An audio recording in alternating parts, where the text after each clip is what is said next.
You and Eman are currently being shipped. Are you willing to star in a project with him? If that means na mas lagi kayo magkikita, siguro, Uy. yes.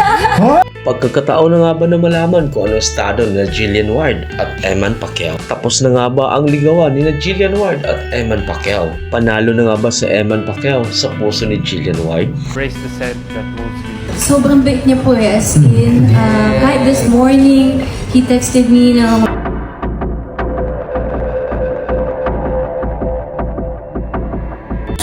message ko sa kanya. Genuine yung support namin sa'yo. Even yung mom ko, kapatid ko, nanood kasi din sila ng fight. So, Diretsa ang sagot ni Jillian Ward patungkol kay Eman Pacquiao. Kahit pa man sa kabila-kabila ang issue ni Jillian Ward at Eman Pacquiao. At nasa 75% ang nagsasabing super blooming si Jillian Ward. Simula nga nung nalink ang pangalan ni Eman Pacquiao kay Jillian Ward. At mas lalong nagiging blooming ito nung magkasama na nga si Jillian at Eman. At todo suporta naman si Jillian Ward sa magkabilang industriya, mapaboxing man yan or mapashowbiz pa man. Dagdag pa nga ni Jillian, hindi lang naman siya ang sumusuporta kay Eman kung hindi ang kanyang buong pamilya. At hindi lang ito basta suporta kung hindi ito'y isang napaka-genuine na suporta. Dagdag pa ni Jillian.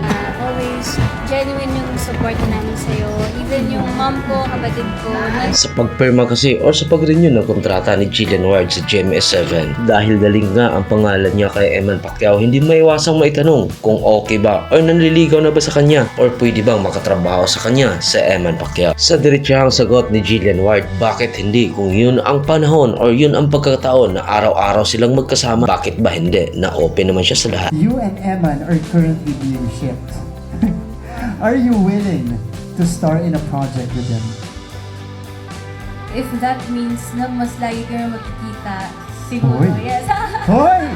At sa ibang katanungan kung nanliligaw na ba sa kanya sa Eman, ito ang nagiging niyang sagot. Palaisipan man ang sagot ni Jillian, pero bahala na ho kayong humusga. Ligawan ka ba ni Emma? tanong niyo po siya. Sa'yo? Bulong ko na lang. Sabi nga nila, agoy-agoy, may pabulong na si Jillian. At dagdag pa ni Jillian, nag-express naman daw sa Eman sa kanya, pero hindi diretsyahan ang sagot ni Jillian Ward. Okay.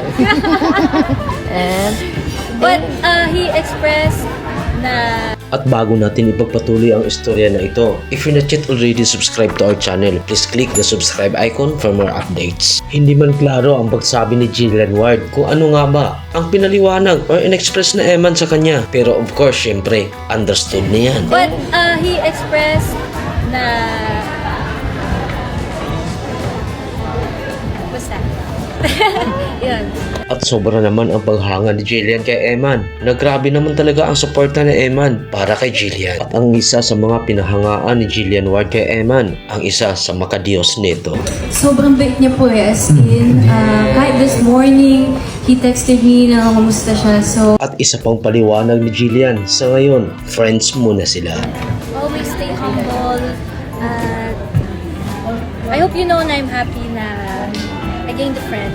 I gained the person in my life na Habang sa Eman naman, patuloy ang pagbulusok ng blessings sa kanyang karyer. Dagdag nga na Eman, isang karangalan na makasama niya kahit sa isang endorsement lang ang nag-iisang Piolo Pascual. At ikinarangal naman ito ng pamilya ni Eman Bacosa Pacquiao. Sa isang makadiyos nga na sinabi ni Eman Pacquiao, ang lahat ng ito, blessings from God, na kailangan nating magpursigi para sa ating pangarap. Dagdag pa ni Eman, dati niyang napapanood, ngayon unti-unti niya na nakakasama. At ayon nga sa mga social media platforms, isang milyonaryo na sa Eman Pacquiao na hindi umaasa sa kanyang papang trilyonaryo. Na pinag-aagawan na nga sa Eman Pacquiao sa ngayon, hindi lang sa celebrity, kung hindi sa mga kilalang tao pa at mga matataas na negosyante.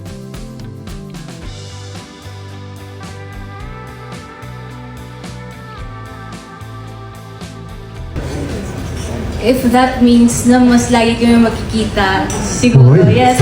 Hoy! Thanks for tuning in. See you for more updates.